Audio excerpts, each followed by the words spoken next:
video of something that I just want to have a play around with. So, how am I here? I was chatting to one of my waitresses, and she said her dad had cut down the amount of potatoes he was eating by eating mashed chickpeas instead. So probably less carbohydrates, more protein, better for him, losing weight type of thing. So I was kind of thinking, that's kind of quite interesting. Mashed chickpeas instead of mashed potatoes. I kind of thought, oh, that's kind of quite interesting. And then I was kind of thinking about, obviously, when we cook chickpeas, we save the water and use it for something else. But then I was thinking, but that's a bit of a saving the water and then put it in the soup. It's a bit of a hassle. I was thinking, well, why don't we just cook the vegetables in with the chickpeas for the soup that we're going to make with the chickpea water. And then I've got another idea what you kind of want to play with as well while we're doing this. So more like a one pot type of thing, or maybe making a 2-course 1-pot meal. So this is kind of like the foundation of it that I just want to have a play around with. So we've got, there was 300 grams worth of chickpeas which I've soaked overnight in water, and then we've got about 300 grams worth of carrots and 300 grams worth of onions. That was the weight before we peeled them. These are just the carrots from the, I bought some, the wonky ones from the supermarket, and there's always kind of some little bits in there which I'm normally loath to kind of like peel and do anything with. They normally just go in the stock pot. But I kind of thought, well, we'll use them up in here, and also because we're cooking them with the chickpeas, we'll keep them relatively big, and then we can fish them out of the water relatively easily. And then there's about 300 grams worth of onions. And then my thoughts as well were that obviously chickpeas will take on the flavour of the vegetables, and the vegetables will take on the flavour of the chickpeas. So we'll get that, all that kind of happening as well. So, and obviously we'll keep I'll cut these onions in half. Yeah. So we'll be able to fish it all out a little bit easier. So I just kind of thought, well, we might as well just have a go. Now we can't put any salt in, or stock cube, or anything that's a little bit salty, because that's going to make the chickpeas toughen up.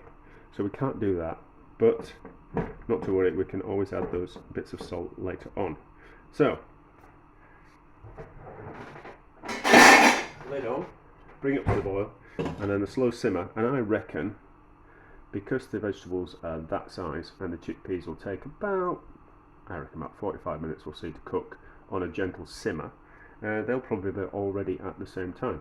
And then we'll turn the vegetables into some soup with the chickpea water, and we'll add a stock cube. So just a cheap chicken stock cube. I'm not a fan of vegetable stock cubes. I think everything just ends up then tasting of vegetable stock cube that you put into. So if you make a soup and it's got vegetable stock cubes in it, the soup just tastes of vegetable stock cubes. Whereas chicken stock cubes, as long as you're not a vegetarian or a vegan, I think give you a neutral kind of flavour. They give you a chickeny flavour, but it's not overpowering. So we'll put that in the soup, and then we'll just mash the chickpeas with some butter, I think. Yeah, I've got some butter in the fridge, so we'll just mash up the chickpeas with butter. And I think we'll not have it as mash, but I think we'll have it as a rough hummus made with butter, and we'll put it on some toast maybe, and I think that'll be kind of quite nice as a bit of a snack.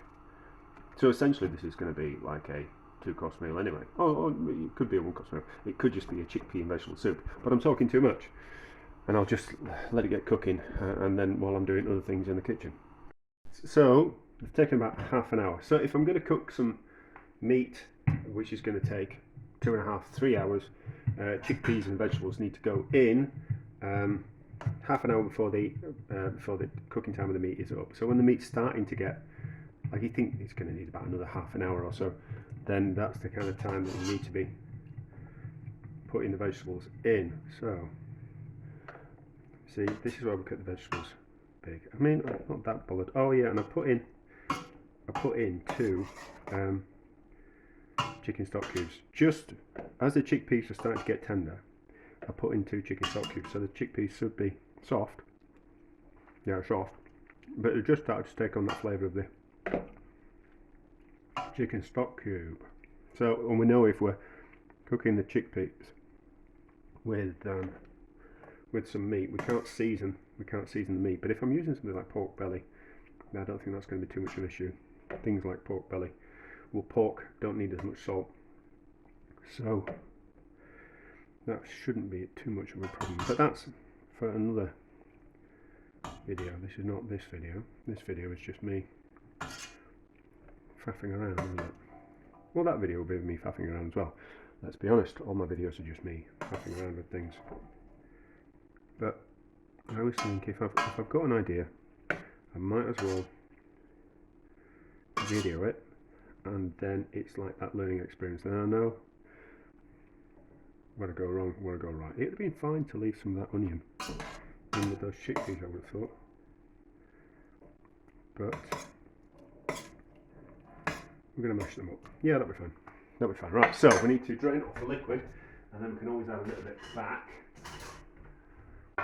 So hopefully this will probably steam up the camera, but this is where we are. That's quite a lot of chickpeas. I don't think I need all those chickpeas for what I'm going to do, but I might use it for something else. So, camera is now steamed up. So, chickpeas back in the pan, and then how much butter have I got? Let's just weigh this butter.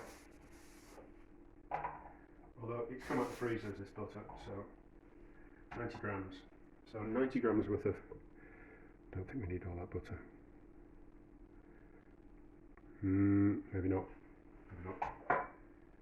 So about 60 grams worth of butter. So get those out of the way for now. And then better to do this on the board. So this should just mash with the potato masher, and the heat will melt the butter. Let's put all that butter in. Let's put all the butter in. I'm starving. I've been out for a walk and I haven't had any breakfast. So I'm a slave to my art. Although I'm not an artist. I think I'm not entirely sure. Well, some chefs are artists. I'm not. I think it's I think much more of an artisan type of thing. You take ordinary, so what's the definition of artisan?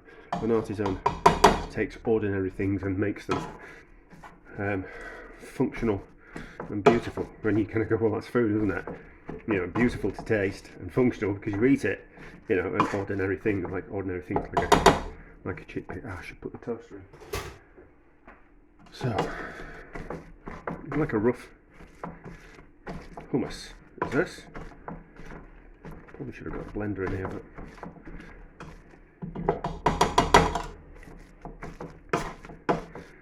potato masher is much more usable than a blender, isn't it? There's some kind of noises happening outside, so let's give it a little bit of taste. See what we think. It needs pepper. I'm not dissimilar to peas pudding either, this, is it? It needs some salt as well. So not that dissimilar. So, and that was one of my other thoughts the other day, that different parts of the UK have their favourite pulses. So you have split yellow peas in the northeast.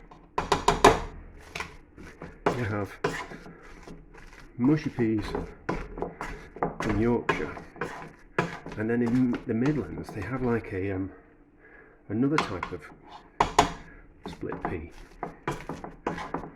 which they cook down, and we all make a similar type of thing. I forgot what they do in the Midlands, but it was like,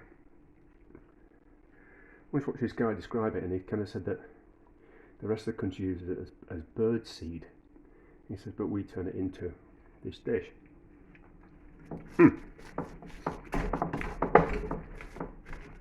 That's lovely, isn't it? That's lovely, is that? That certainly is a mashed potato substitute. So, we'll just wait until this toast is ready. and then we'll see what it's like on toast, and then we'll turn that into, and we'll turn those vegetables into soup. We'll pause. All right, we have some toast. Let's see what this is like on toast. You shouldn't be making hummus with butter, should you? No. Not at all. How does it taste?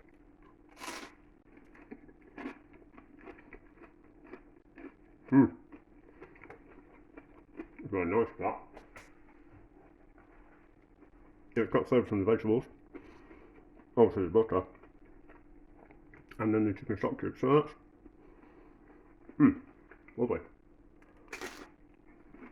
Right, a bit of clear away, and we'll make some soup. So we've used the same pan, so I'm trying to cut down on the washing up. I just scraped all the excess chickpea out of there. So 200 grams stroke 200 millilitres of whole milk. Give that a puree, and then we'll see what can you eat. Oh, it's not going to really stretch, is it? We'll do it that way. Let's turn the bowl back round, cover up the dirty cooker, and then give that a puree.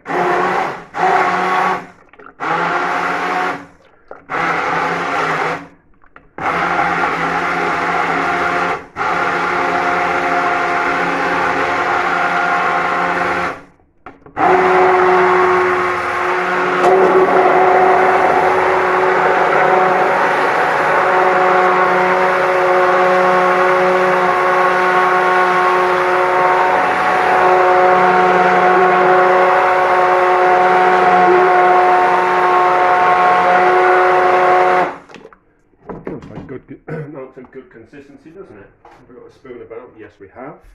I can save the washing up there. Just move that out of the way so it doesn't fall over. We'll give it a taste.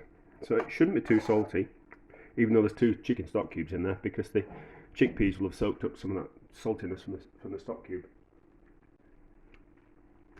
That's lovely. That's lovely, is that? Needs another stock cube in it, though. Needs another stock cube. And then we'll give it a... No, let's keep the cost down. Let's just add some salt, because there's plenty of flavour in there. So let's just add a bit more salt and some pepper, and turn the gas off, which is burning my board underneath. A bit of a mistake.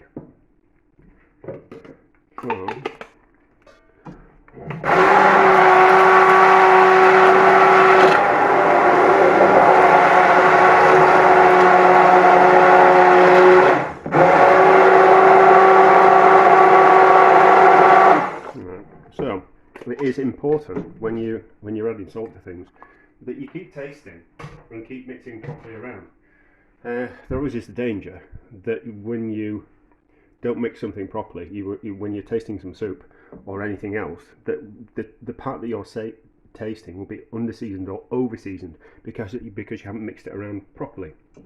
So that's always the danger. So you need to give things a good mix around and time to kind of permeate what you're making. So taste again, probably, before we... It's better because of the salt and the pepper. So how much of a yield have we got? Just...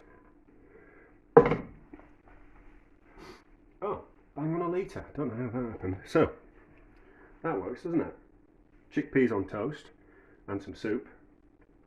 I don't know. Make of that as you will. So it could be a chickpea and vegetable soup.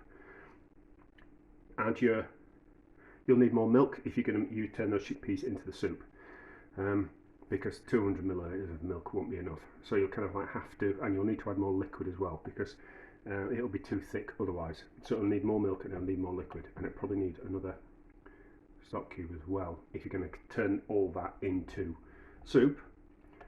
But it's a 2-dish thing, so you've got some mashed chickpeas, which you can have as a mashed potato alternative. Not cheaper than mashed potatoes, but as an alternative if that's what you've got in the house. Or you can make it into like a hummus made with butter to spread on toast and things. It's really nice warm. So more out of interest more than anything else, and something that I'm going to have another go at. I'm going to do another version with probably with a bit of pork belly. But anyway, that is a delicious success.